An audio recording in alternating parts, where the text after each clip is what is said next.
Hey podcast listeners, I'm Rick Bennett, host of Gospel Tangents. If you're enjoying the show, I was wondering if you could do me a favor. Please go to iTunes and write a review. It will be important feedback for me, and it will also help us attract more listeners. The more listeners we can get, the more resources we can build. Thanks again for your help, and appreciate you listening. Some people have been critical of Dr. Ugo Perego's work, especially with regards to these paternity tests. We'll talk about one of these critics and his criticisms. Is there something that Dr. Perego is hiding? In my little realm of genetic studies, I'm also trying to be very transparent. When I find something, I try to publish it.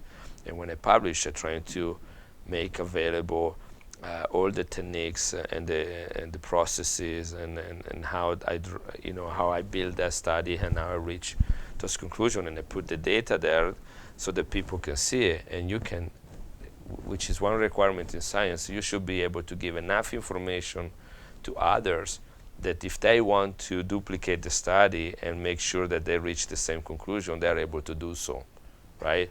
It shouldn't be like oh yeah, like I know that this guy is not Joseph Smith's son, and I'm not going to tell you how I know it, right? That doesn't work like that in science.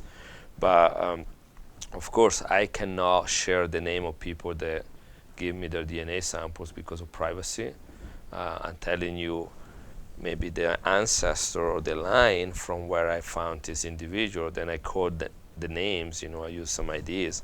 And I've been accused of not being transparent because I don't reveal the names of the people that have been tested, but scientifically you cannot do that. That will be the day that I be prevented from doing any more science. There is every donor has to be sign a consent form and treat their data anonymously. There is no way around it. I think there was a guy, Scott Rowley, who's probably giving you a little bit of a hard time. Yeah, I didn't. He wanted a lot more interaction that I allowed him to have. I'm sorry if he feels like I dismiss him or what's the word? Kind of blew him off.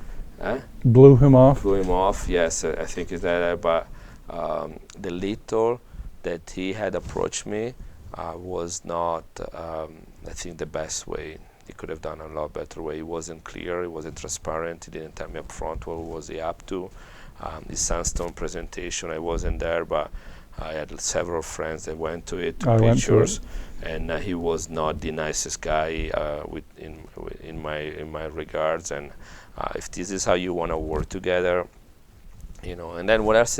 The other thing was like, what does it really have to bring to the table for this research that I already don't have, besides the fact to have a piece of it? And scientists don't do that either. We are protective of our research. Generally speaking, every scientist is like that. You work with people that can help move forward something, but not with people that are just curious or bystanders or don't have the expertise you need to. And so I never heard from him, but again I never really tried to engage too much because I realized very soon that whatever thing I would tell him, he would use it some other way. I had no control on the type of information that. So anyway, but I don't know what he's been doing. His website has not been active. Yeah, his website shut down, and I read a white paper he put on the website with regard of his project, and he talked about me a lot in that white paper. I don't know if you have a chance to read that. And almost every single information in it was incorrect. And if that was the way that he was building his information base, it's like this is the accuracy level that this is bringing. I was like, then who knows what else he's gonna do if you give them more information, So that white paper was really like, it confirmed me that I should have not been involved with whatever he wanted to do. Yeah, I know he's pretty antagonistic towards the church, but. Well, that wasn't the reason. He didn't present. I received lots of emails about people that are curious about Joseph Smith offspring and my research, and I honestly answered to every one of them. I gave everybody the professionalism. No, the of the doubt. the benefit of the the doubt. benefit of the doubt. Thank you. I give everyone the benefit of the doubt and I answer as if it's really a person they want to really know. And then sometimes that's really, more often than not that's the case. And in other cases, there are some follow-up emails or somebody forwarded me something from some forum, that what I say has been posted there. And it's like, well, that's not really how, why didn't you tell me, who you were, what you wanted, up front? Why did you have to kind of pretend to be somebody else? And then, and that kind of shuts doors all the time, They close the door very quick with me. Yeah, no, I understand. So I was at the presentation, and I remember he was kind of like, well, Dr. Perego's hiding something, and I don't know why he won't help, so we're just going to figure it out ourselves.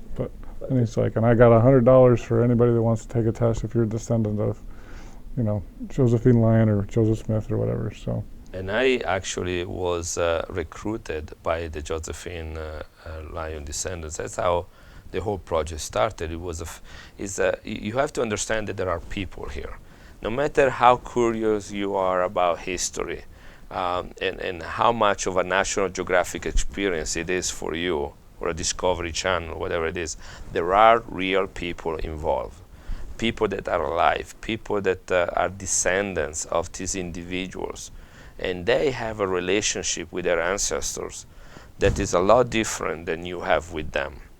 Okay? You look at them as historical figures that you can trash, play with, speculate it, say whatever you want about them. But to some people, that's family. And they feel very tender about their ancestors. They are here on the earth because these people existed, right? And you have to have that respect. And you have to build that trust. I am very likely that I met individuals that have introduced me to other individuals, and to be able to, and I feel very much part of the family with regard of more than a friend. Really, they welcome me with regard of Josephine descendants and the trust that they have bestowed on me, but also with Joseph Smith descendant. Last year, I was invited to be at the Joseph Smith family reunion in Nauvoo, and everyone there was a direct descendant. I was one of the two individuals there that was not a Smith descendant, right? But I was allowed to be there. And I just happened to be in Nauvoo because that's where I have my home, and I was there visiting, and they happened to be there, and then somebody's like, hey, we're having these things, we want to be part of it. I was like, I got my t-shirt, my name tag, I got to present it, I got to eat with them, I got to be in the family picture, and I'm like, what is this, and that's 10 years or more of working with them and trying to answer questions with regard of their family without making it sensational, without making it derogatory, just kind of like, hey, we're trying to explore some questions that are unanswered that maybe you as a family want to have an answer as well, right? I mean, the Irish connection, that is important to the family to know, that type of details, that type of information. They might take it seriously or no, but, it's their ancestry, not mine, right? If these descendants of other polygamous children are indeed Smith, they should be involved in the family reunion. They're family, they're cousins, we need to know, right? Or we need to know if they're not, so they stop bugging us, and wanted to come to these reunions or whatever, but whatever reason. I always try to be very respectful and think about, besides the DNA that you see on a computer or the kit or the history, that there are actual real people alive with sentiments, with feelings, with concerns, with worries, about privacy, about misuse of data, right? And all it takes is one bad example or occurrence, and then you kind of ruin the trust, right? And I value that. And so when Scott was working and he had his approach, his approach, this is what the Josephine descendant told me. His approach totally turned them off. They were absolutely not interested in working with him because the way that he approached the research, the project.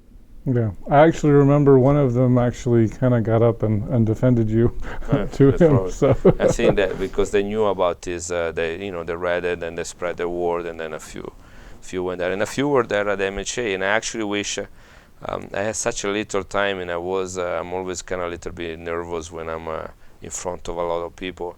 One regret I have about that presentation of Sunbird, what was it? Snowbird last year.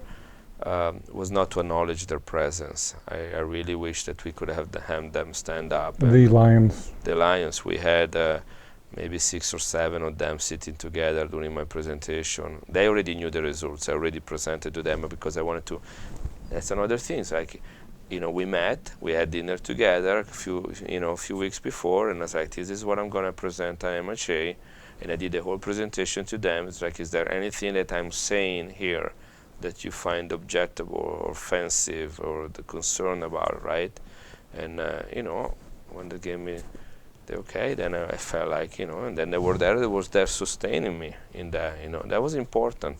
But I forgot to acknowledge their presence. I wish I could have done that. If I could go back in time, that's the one thing I would do different. I hope you enjoyed our discussion with Dr. Ugo Perego. We'll turn a little bit away from paternity tests and turn to the Mountain Meadows Massacre. It turns out that Dr. Ugo Perego has been involved in 2 DNA tests with regards to that unfortunate incident back in 1857. The record said that only 17 of these 18 children were identified and returned to relatives to Arkansas. So who was the 18th child, right? What happened to this child? Who was it? And as years went by, there have been rumors that one of this child was the oldest daughter of Bishop Klingsmith, who was involved with the massacre. So he is there, right? So the daughter was essentially adopted by Bishop Klingsmith. That's what the claim was, okay? The 18th child was the one there was no return, right? Click here to subscribe, click here for a transcript, and over here you'll see some other videos that we've done here on YouTube. We hope you'll use this as a valuable resource to learn more about Mormon history.